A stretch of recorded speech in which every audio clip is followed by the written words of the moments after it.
Job করছি, টোটো চালাচ্ছি। টোটো চালাচ্ছ? তা ব্যাগ নিয়েছো কি এই যে মানে দোকানে যে পয়সাটা হবে সেটা ব্যাগে রাখার জন্য? না, টোটো তো পয়সা কোথায় রাখবো? দোকানে ড্রয়ার আছে, বা টোটো যখন তুমি টোটো চালাচ্ছ? হ্যাঁ। না চালানোর কোনো ব্যাপার না, কোনো অবাক কাণ্ড না। ব্যাগ বড় হয়ে গেছে, দাঁড়াও। ওই দেখি। তো দেখি ব্যাগটা দেখি, দেখো গাইস। না না ঠিকই আছে, ব্যাগটা নিচেই থাকবে। আমার জায়গায় কে গেছে দেখো, চাকরি খেয়ে নিচ্ছে আমার। আরে দেখো মুরগির জায়গায় কে গেছে দেখো। কমেন্ট ব্লগ রান্না কিন্তু করছে। এখন আমাদের ডিউটিটা খেয়ে নিচ্ছে। ওরা কি কি গেছে এর মধ্যে? এর মধ্যে গেছে, দাঁড়াও দেখে নিন। এর মধ্যে গেছে কুমড়ো গেছে, কাঁচা লঙ্কা গেছে, পুঁই শাকের মিচুড়ি আর আলু।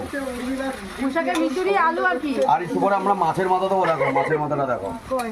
ও ভাই, বলছি তাহলে তুমি মিষ্টির চাকরিটা খেয়ে নিলে? না কারোর চাকরি খাইনি, আমার ইচ্ছা হয়েছে রান্না করতে, তার না রান্না করছি। এই রান্না রান্না অল্টারনেট করা হয়েছে, উর্মিলাকে পাঠাইছি টোটো চালাতে, আমি রান্না করছি। কই উড়না কই? উর্মিলা আছে। তা যাও টোটোটা চালাতে যাও। তা যারা যারা এদিকে আসো, মানে যারা যারা সোমেনাথের মিচুড়ি আর